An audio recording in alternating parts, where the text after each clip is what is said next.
Here we are at John Dayhuff's 17th annual 12 Hours of Pinball. Now, for those of you who've been watching a lot of these videos, you've probably seen a lot of the cool stuff inside, but I'm going to show you today some of the cool things that you may not have noticed when you were actually at the party. And if you haven't come to our parties yet, or if you haven't been here in beautiful Battle Creek, Michigan, this will also be great for you too, because I'm going to take you a walkthrough as to, if you're new to the place, you know, how do I get in to play some of these amazing once-in-a-lifetime games. Coming in through the garage, you can take a look at some of the t-shirts from the past. I mean, this is the 17th year John's been doing this, and we have years of shirts that he's made with artists and himself and friends, and also some cool pinball relics, and he's got quite the awesome collection of things and Battle Creek memorabilia. So a lot of these are obviously overlooked because people are just gazing at the pinball machines, but come on in through the garage, grab a name tag, which is usually in the back of the kitchen, and we're going to meet the brains behind this whole operation here. Hey Sue Ann, how's it going? Hi, good. How are you, Marcus? I'm doing really well, You're blocking the amazing spread. Right? Yeah, there's lots of great food here. People are so generous with their time and their food. They are. And like the meatballs are a hit every single year. Meatballs, sausage dip. Pulled pork that's usually brought in. Usually, chili. We've got 2 pots of chili this year. And lots of dips and everything. And at 6 o'clock or so, you usually take a head count and go like, okay, it's time to basically lock up the local Pizza Hut for about a half hour to an hour. You are correct. How many pizzas do you usually get? Anywhere from 20 to around 26. And 26, I think, is the most we've ever had. That's about how many minutes they last before they're all eaten too. Pretty much. I don't say anything till I get them in here, and then I go down and you hear the siren, and that means it's pizza time. He pulls that siren. Is that an old air raid siren of some sort, or? I think it's a fire siren, maybe. The one downstairs? Yeah. Yeah. Isn't that a On the yard? No, it's inside. Oh. Not the hydrant, the siren. Oh. makes me want to run to the nearest tornado shelter every time I I really think it's fire. I think it's fire. That's fantastic. Yep. Well, I'll make sure to point that out as I do a walkthrough. But thank you, Sue Ann, for hosting us for 17 years. Thank you for coming. No problem. Thank everybody for bringing all the food. Oh, definitely. Some of the things that most people don't notice are the cool wall art and some of the history that's in the Dayhuff house. I would also like to point out for you pinball fans, if you're tuning in here, there's some really great bagatelles and way old pin and ball machines here to look at. This is a World's Fair Jigsaw Rockola 1933, and sitting next to it right here we have 1960s game Player's Choice in red ink right underneath that kind of header there. Baffle Ball 1931, made by Gottlieb. Again, plunger mechanism. These are kind of wired up here. We don't let these get beaten around on the party because they just have so much history and they're so rare. Over here we have this game called Subway, Genco 1934. John picked many of these up at flea markets and auctions. He got this at a Shipshewana auction for $100. Loves the history of it all. And here's another. It's called Ballyhoo. Ballyhoo 1932. And again, just plunger, nudge. Again, don't usually have these up for play at the parties because I want to keep them nice, but some you should definitely look at. Other cool signage that you can see right by the bathroom. As you can see, there's signs for the unisex bathroom that they have. This inconspicuous bookcase that reveals a secret library. Now, I featured this in an earlier video, and this is quite a stop on the pinball tour here, But what I want to point out to pinball fans here is one of the great artists that contributed to a lot of games that all of us know and love, Python D'Angelo. This was some art that was purchased like after his death. This was something that John and Sue-Ann called up to ask if they could buy a print, and this is one of Sue-Ann's favorite paintings, and it's signed, and it's kind of cool and kind of encapsulates all of the different realms of the sci-fi worlds together with Python's main attractions, of course. He's well known for his awesome work, and we will miss him and his contribution to pinball. So this is what most people tune in for here, is the arcade itself, and please make sure on the way down that you check out all of the cool signage and some of the memorabilia that he has. Just cool artwork, and of course the arcade itself.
There you go, Bigfoot back glass. Who knows if there's machines out there to play, because the Bigfoot and the Hercules are the oversized machines made by Atari. You got the square that's first time. I think you should show me how it's done. You got one more frame? Oh, I got one more frame.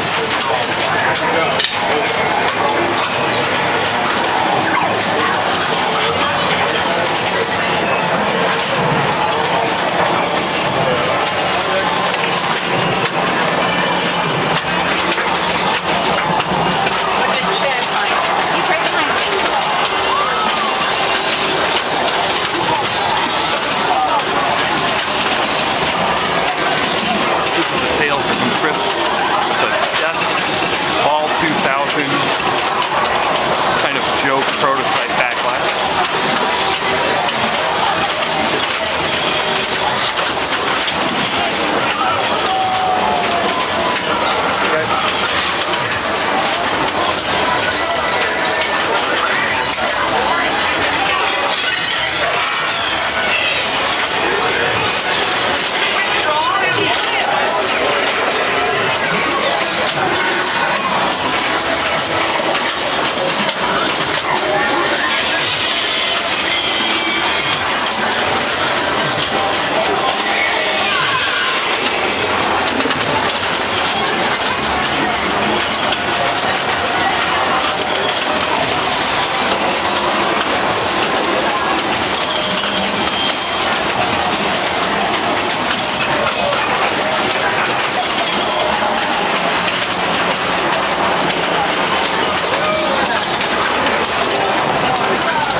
Okay, if you're in the back part of the arcade, two of the oldest bagatelles are mounted on the wall.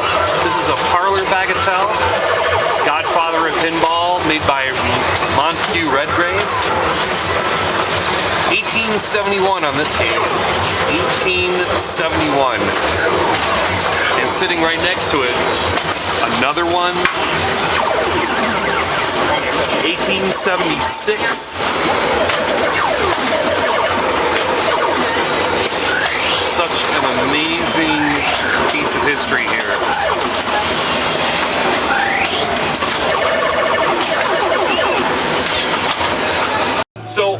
John, I want to thank you for throwing this party. This is the 17th year that you're opening up your house to pinball enthusiasts, arcade lovers, and we just want to say thank you. And do you have any suggestions for any other party throwers or goers out there? If anybody wants to do this, Yeah, you got to be nuts to do this. well, and I think you do, because I have one of your David Letterman. You made this. It's a David Letterman top 10 things you didn't know about the party. I think the first one, number 10 on the list, I think that's a lie, because it says 5 weeks are spent just prepping the games. That seems low. It seems low that 5 weeks is your game prep time. It's 5 weeks initially. It actually is 5 weeks initially working on the games, and then it's after that it's sort of like touch and go. It's sort of like play this one, play that one night, and kind of go back. And you always have the problem childs. Yeah. That Who are your problem childs? Who are the ones that you can just... where's my list? Oh no! Where's the list? Here is the list right here. Oh my gosh. Gotta get my eyes on I it. like the fact that it's color coded. You got This is just my to-do list, but then there's the problem childs. Twilight Zone, Theater Magic, Big Twilight Guns. Zone's a problem? Wow. No. I don't see it with Star Trek though. Spectrum, Matahari, Ten Strike, Secret Service. It's all, and a lot of it's just stupid little stuff that only happens during the party. Champion Pub, for instance. This guy last year, a little pop-up ball saver, Yeah. flew off. So this year, I got looking at it, and there's no pin that holds it in place. It's just pressed on. So then I got a new one. I press it on, and I'm like, I don't know if I trust that. So I glued it on. Okay. Pressed it on. And it's been fine for 3 months, and now today, off it goes. That's just of Only course. during the party. Only. It's fun. It's amazing when we play our games for 10 to 15 minutes. Everything's fine. Yeah. It's just. Number 9 on the list. Help moving and setting up the games is not necessary. Not necessary. People think that I got to move all these games and bring them in and get them set up, and gee, as long as we're here, we can play some games ahead of time. So early birds, it starts at noon. Starts at noon. You don't need to show up at 11. Preparations for the party start in April. That's number 8 on the list. That's absolutely true. Yeah. Yeah. We start talking about T-shirts. We start talking about tournament games or game. Try to narrow it down.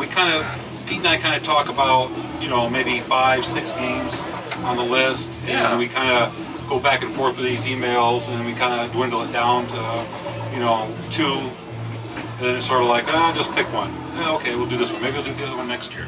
And this is a casual tournament where 2 people would share a machine, each holding 1 flipper.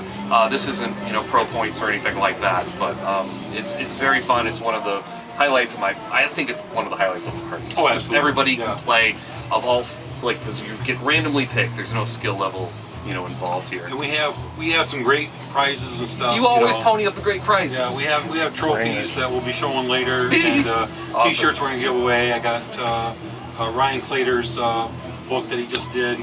That's awesome. We're giving those away. Those are autographed. We got mugs from the Zoo Show. This Pinball year the that Zoo. we did. Gotta come. And Down some the other Zoo. stuff, flyers, translates, different things we're gonna give away. You're First, awesome. second, third, fourth place. You are awesome. Now, number 7 on the list. I think this is also a little bit on the low side. 4 bags of meatballs, 5 bags of ice, 200 cans of pop, 244 bottles of water, about 21 pizzas, 5 pounds of M&Ms, 17 rolls of toilet paper. That sounds like you're trashing someone's house. Or Didn't we? we eat crap a We lot. are. Yes. We. So how is?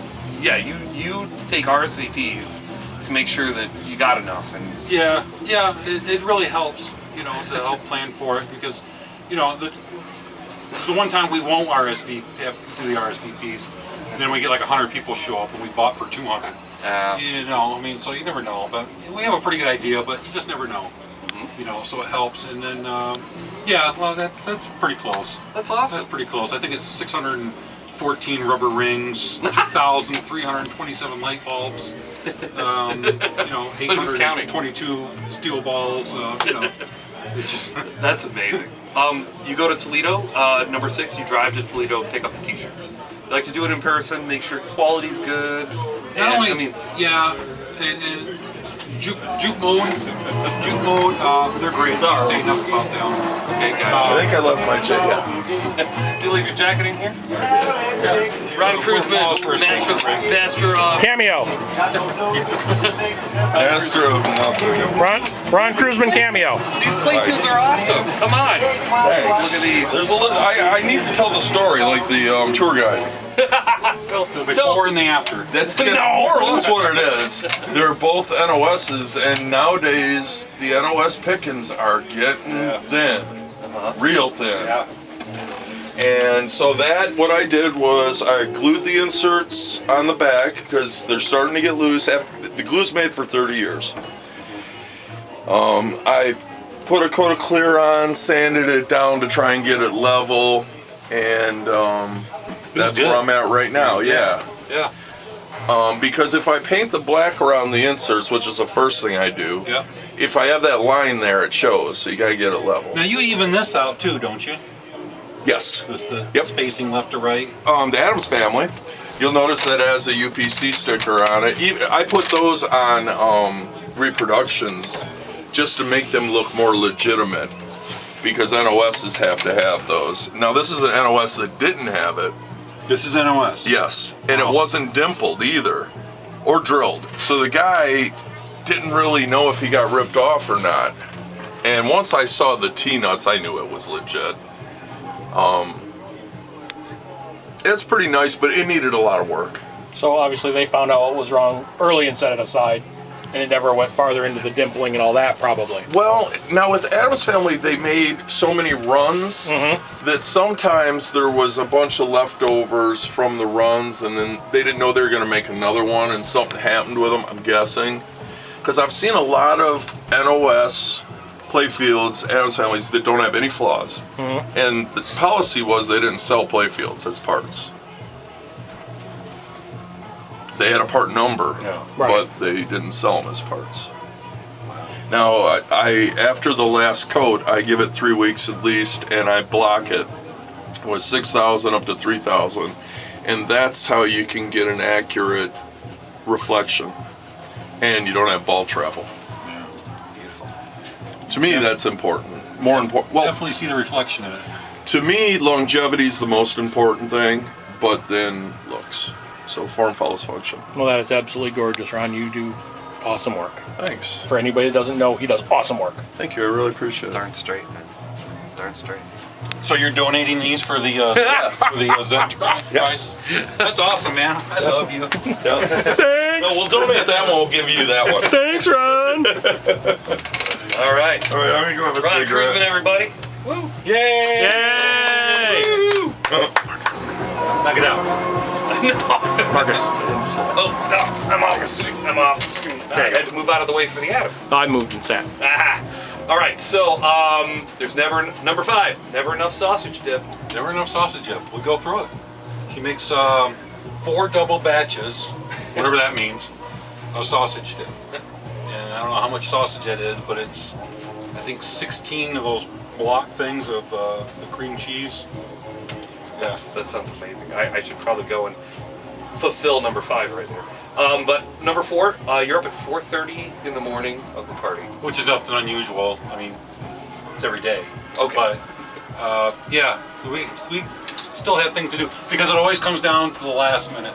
Which actually is number 3. Everything comes down to the last minute. Everything comes down to the last minute. Expect the unexpected. Be prepared for anything. That's my advice. Which seems like it leads into number 2. John is paranoid and exhausted the entire time. Yes. Well, I mean, Because even though we're talking, yes, I'm looking over here like, what's going on over there? What's going to break? Yes. I have only 5 pinball machines in my house, and I had a middle school party last night where my eldest brought in some friends, and I was just making sure you're constantly just moving around. Yep. Just releasing, Checking. Yep. fixing problems. Like, Fixing the little minor somebody started stuff. By the way, Stern, can you make a setting on a new game locked to 1 player?